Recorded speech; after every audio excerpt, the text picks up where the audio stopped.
The train doors hissed open like a metal coffin breaking its seal. December 12, 1944. Cold air rushed into the boxcar, sharp and foreign, carrying the smell of Louisiana pine and diesel fuel. Greta Weber pressed her hand against the wooden slats, steadying herself as her eyes adjusted to a light so bright it turned the midnight platform into artificial day. Electric floodlights, dozens of them, towers of brilliance that made no concession to darkness or economy, burning as though current were endless, as though the world had not learned to ration every precious watt. She stepped down onto American soil with Lisel Hinrich behind her and Anna Kessler moving slowly, 7 months pregnant, gripping the rail. The platform stretched before them. Smooth concrete instead of the rutted mud Greta had learned to navigate in the last year of service. Beyond the wire fence stood rows of barracks with glass windows. Glass intact and clean, catching the floodlights like promises. Not the taped-over, boarded-up gaps she'd left behind in Hamburg. Not the shattered storefronts or the hospital wing where they'd nailed blankets over frames to keep out the December wind. A young officer approached, his uniform pressed to knife edges, boots gleaming. "Guten Abend," he said, and his German limped but his face was open. "I am Captain Reynolds. Welcome to Camp Rustin." The word welcome landed strangely. Greta's throat tightened. Prisoners were not welcomed. They were processed, catalogued, contained. Yet here was this American with his terrible grammar and his kind eyes, gesturing them toward the administrative building as though they were guests who'd missed their train connection. Inside, electric heaters hummed. The warmth hit Greta like a wall. Not the grudging heat of a coal stove stretched too thin, but steady, mechanical warmth that asked nothing of her. A woman in military uniform, hair pinned beneath her cap, poured coffee from a steel percolator. Real coffee.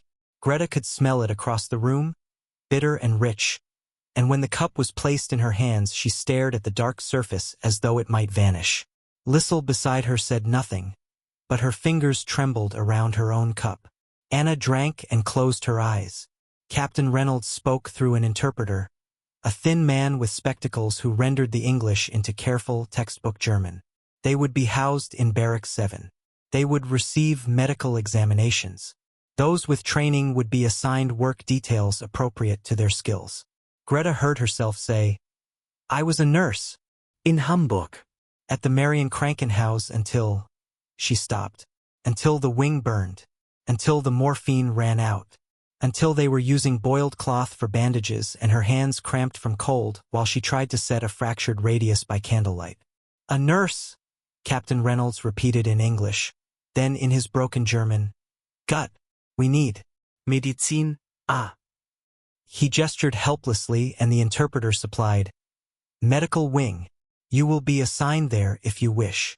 If she wished, as though she had a choice, as though her skills were not simply to be extracted like coal from a seam.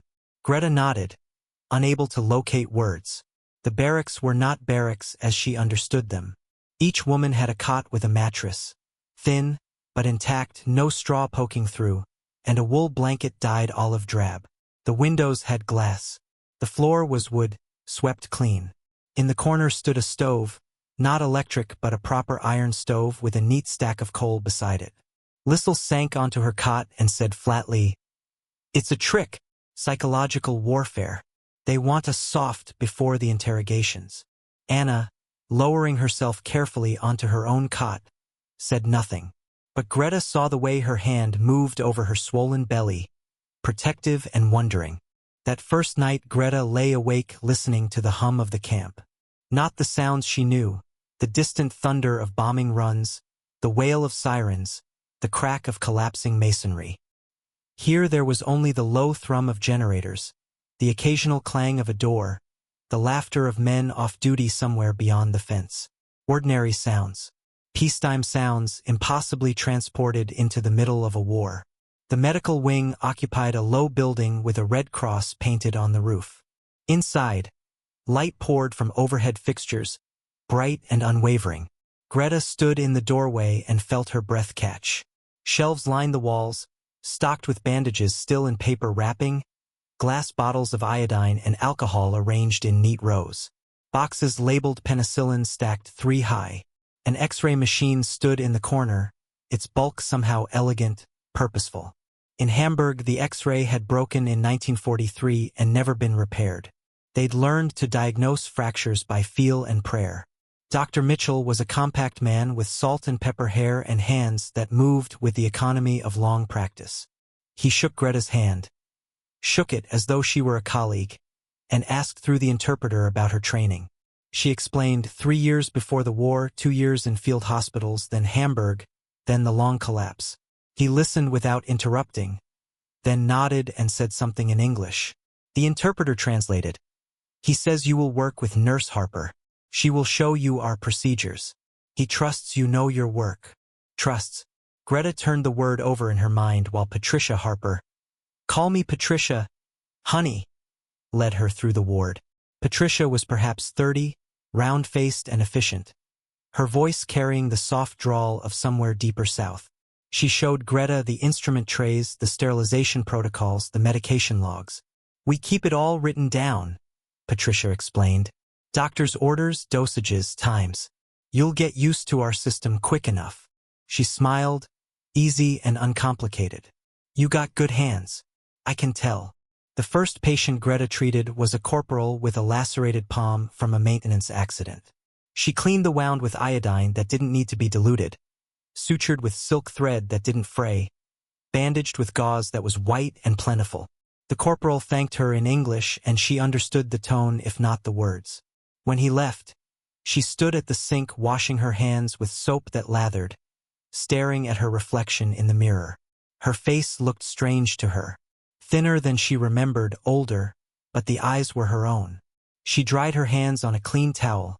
There were stacks of clean towels, and felt a shame so sudden and fierce it hollowed her. She wanted this. The warmth, the light, the abundance. She wanted it like water, like air. And wanting it felt like betrayal. Patricia talked while they worked, filling the silence with stories of her life before the war. She'd been a nurse in Baton Rouge, shared an apartment with 2 other girls, went to picture shows on Saturday nights. We'd get dressed up, put on our nice dresses, go see whatever was playing. I loved the musicals. Do you have picture shows in Germany? She asked it with genuine curiosity, as though the answer mattered. Greta tried to explain the UFA films, the grand theaters of Berlin she'd visited once. Patricia listened and said, sounds lovely. Maybe when this is all over, things you'll go back to normal. Normal. The word hung between them, full of assumptions Greta couldn't untangle. In the evenings, the 3 women gathered in the barracks. Lisel remained tight-lipped, her suspicion a palpable force. They're trying to make us grateful, she said. It's strategy. They'll use it against us somehow. Anna only shook her head gently and knitted. Someone had given her yarn and needles, tiny garments for the child she carried. Greta said little. How could she explain the cognitive dissonance of abundance? The way each hot meal, each clean sheet, each courteous word from an American guard drove a wedge between what she'd been taught and what she lived. The letters arrived in January, forwarded through the Red Cross with maddening slowness. Greta's came from her sister in Hamburg, 5 pages of densely packed script, and reading them felt like swallowing broken glass. Blackouts now permanent. The electricity grid collapsed. They burned furniture to keep warm. The municipal hospital closed, no supplies, no staff. Her sister's neighbor died of pneumonia that would have been treatable with antibiotics. We heard the British dropped leaflets before the last raid, her sister wrote. Warnings to evacuate certain districts. Some think it's propaganda, but the Bronze left and their street was leveled. I don't know what to believe anymore. Greta read the letter 3 times, then sat with it in her lap while her hands shook. Across the barracks, Anna bent over her own letter, tears sliding silently down her face. Lisel stood at the window, rigid, her letter crumpled in her fist. My mother writes that they're eating potato peels, she said, her voice carefully flat. Potato peels. And we're here drinking real coffee. They dropped warnings, Greta said quietly, before the raids. My sister says. Propaganda, Lisel snapped, but her voice cracked. Captain Reynolds confirmed it a week later. speaking to a small group of prisoners during a lecture on Red Cross protocols. Allied command does not target civilians intentionally, he said through the interpreter. Leaflets are dropped 48 hours before industrial area raids. Medical supplies are sometimes included. Our medics treat German civilians when possible after strikes. He said it matter-of-factly, as though it were policy rather than mercy. Greta thought of the burned children she treated. The woman who'd bled out on the hospital floor while Greta held pressure on a severed femoral with nothing but her hands and rags. Had someone dropped leaflets before that raid? Had anyone warned them? She didn't know. The city had been chaos, information fragmentary as shrapnel. Lisel refused to believe it. Why would they warn us? We're the enemy. But her conviction wavered. Greta could see it in the way she watched Captain Reynolds, in the questions she didn't ask.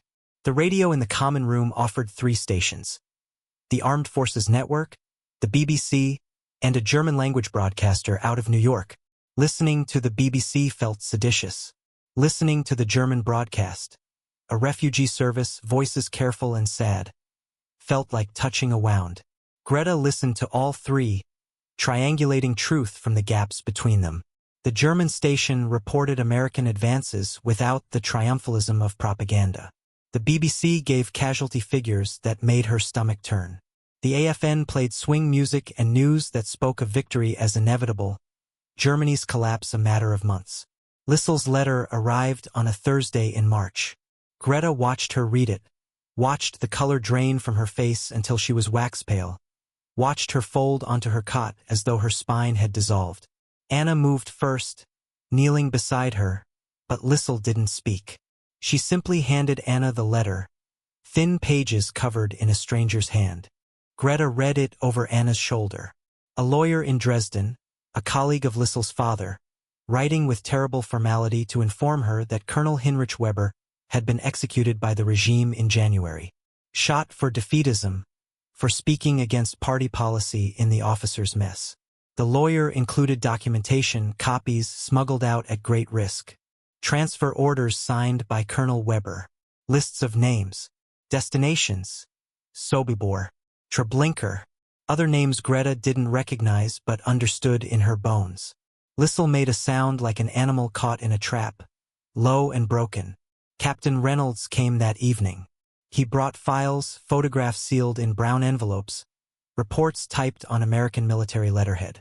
He sat across from Lisel in the empty recreation hall while Greta and Anna stayed close, anchors against drowning. He spoke through the interpreter with a gentleness that hurt to hear. Evidence collected at liberated camps. Testimonies. Documents bearing signatures and stamps that could not be forged or explained away. Colonel Weber's name appeared 14 times. Transfer orders. Logistics coordination. He had not run the camps, but he had fed them, kept them operational, signed the papers that moved human beings like freight. He spoke against the war, Lisel whispered. At the end, they killed him for it. Yes, Captain Reynolds said. I believe he did. Perhaps he tried to make amends. I don't know. But these, he gestured to the files. These happened first. Do you understand? Lisel understood. Greta watched understanding break her like a hammer to glass. Her father, the hero, the officer who'd spoken truth to power, was also the man who'd signed away lives with efficient handwriting. Both things were true. The contradiction did not resolve. It simply existed, monstrous and irreconcilable. Lisel stopped speaking. She moved through the days like a ghost, eating when prompted, working her assigned detail in the laundry with mechanical precision. Her eyes stayed empty. Greta tried to reach her, brought her tea, sat beside her in silence, spoke her name gently. But Lisel was gone, collapsed inward to some unreachable place. Anna's labor began on a mild April night. Her water broke while she slept and she woke gasping, clutching her belly. Greta ran for the guards, shouting in broken English, "Baby, now help!" And within minutes Anna was in the medical wing with Dr. Mitchell and Patricia moving in swift coordination. The labor went fast. Too fast, the baby 6 weeks early, and Greta assisted, her training overriding fear. Patricia coached Anna through contractions, counting breaths, and Dr. Mitchell positioned himself to catch. When the infant emerged, tiny and slick and impossibly fragile, it didn't cry at first. Greta's heart stopped. Patricia suctioned the nose and mouth with a rubber bulb, rubbed the small back with a towel, and then, thin and wavering but unmistakable, the baby cried. A girl. For pounds, maybe less, lungs fierce in that miniature chest. They wrapped her in warmed blankets, placed her on Anna's chest while Anna sobbed and laughed. Dr. Mitchell checked vital signs and nodded. Strong, he said. She'll need monitoring, but she's strong. Greta stood at the edge of the room, her hands still gloved and bloody, and felt something shift inside her. Life, here, in the middle of ruin and war and the wreckage of everything they'd known, this absurd, stubborn miracle of life. Patricia found Lisel in the barracks and brought her back. Thought you'd want to see, she said simply. Lisel stood in the doorway, staring at Anna and the bundled infant. Anna looked up, exhausted and radiant, and said, Lisel, come here. Not a request. Command. Lisel crossed the room like a sleepwalker.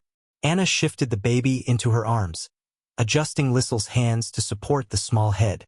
The infant's face was red and crumpled, eyes sealed shut, one tiny fist waving. Lisel looked down at her and went very still.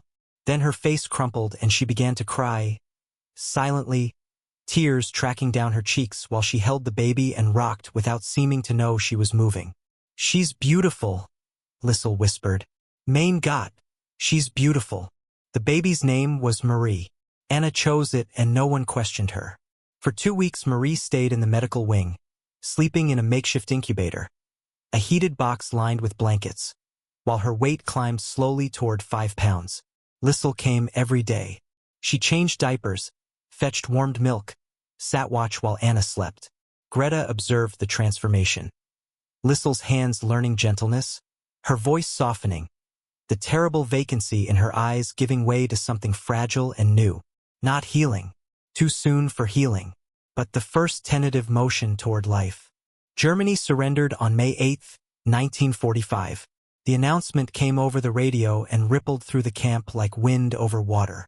Greta heard it in the medical wing and stood frozen, gauze in hand, while Patricia hooped and threw her arms around Dr. Mitchell. Around her, American soldiers cheered and someone started singing. The interpreter found her and said, It's over. The war in Europe is over. She nodded, mute, and excused herself. Outside, she leaned against the building and cried. For relief, for grief, for the Germany she'd imagined and the Germany that had existed, and the unbridgeable chasm between them. In the barracks that night, the 3 women sat together without speaking. Finally Anna said, I'm going back, to Bavaria. My husband's family has land. If anything's left, I'll rebuild there. Marie deserves to know where she comes from. Lisel stared at her hands. I can't go back, she said quietly. Captain Reynolds says I can stay. Train as a nurse here. Work. I need to do something. Make something. She looked up, her eyes raw. I can't go back and pretend. Greta thought of Hamburg. The rubble. The hospitals that no longer existed. The desperate need for anyone with training, with knowledge, with the will to start again. I'm going back, she said. They'll need nurses, doctors, anyone who can help. She paused. Captain Reynolds offered me. He said he'd write a letter, recommendation, vouching for my work. And Dr. Mitchell has medical journals. Techniques we didn't have. Penicillin protocols, surgical methods. He said I could take them, bring them home. Home, Anna echoed, tasting the word. 2 weeks later Greta stood in Captain Reynolds' office while he pressed a stack of journals into her arms. Medical texts, surgery manuals, pharmacology references, all marked with slips of paper noting relevant sections. We're sending supplies too, he said, through the relief organizations. But knowledge, he tapped the books. Knowledge you can carry. He handed her an envelope, her letter of recommendation typed on official letterhead. Then he reached into his desk and withdrew 3 small American flags, cloth and neatly folded. He gave one to Anna, one to Lisel, and held the third out to Greta. She took it, confused. I don't understand. So you remember, he said. That mercy is possible. That we had a choice and we made it. Not perfectly, but we tried. His German had improved in the months they'd known each other. Take it. When you're home. When things are hard. Remember. The repatriation ship left New Orleans on a brilliant morning, the Gulf shimmering under a sky scrubbed clean by rain. Greta stood at the rail with Anna beside her, Marie sleeping in a sling against Anna's chest, and watched America recede. The city's docks gleamed with industry, cranes moving cargo, ships bristling like a forest of masts. Electric lights burned even in daylight, visible along the waterfront, wasteful and magnificent. Lisel had stayed behind, training already begun, her goodbye fierce and brief. Greta held the stack of journals against her chest, feeling their weight. She thought of the medical wing she'd return to, if it still stood. The patients she'd treat with supplies that might or might not arrive. The long work of rebuilding among people who'd believed the lies or ignored the truth or, like herself, simply survived without asking the questions that would break them. She thought of Lisel holding Marie, the tenderness learned through rubble. Of Anna humming to her daughter while the ship carried them toward an uncertain shore. Of Captain Reynolds' terrible kindness, the mercy of clean bandages and hot coffee and truth spoken plainly. The Louisiana coast dissolved into haze. Gulls cried overhead, their voices wild and indifferent. Greta pressed her hand against the folded flag in her pocket, felt the journal's solid promise against her ribs, and understood, not with her mind but deeper in the marrow, that what she'd witnessed was not an ending but a threshold. The wreckage waited, vast and patient, but she carried tools now. Knowledge, evidence that other paths existed, that abundance need not be hoarded, that strength could manifest as healing. The electric lights faded last, those impossible American lights that burned without apology or limit. And in their absence Greta found not darkness but a different kind of illumination, interior and hard one. She turned from the rail toward the bow, toward the Atlantic's wide gray promise, and felt the future open before her like a door she'd thought locked forever. Now she knew what was possible.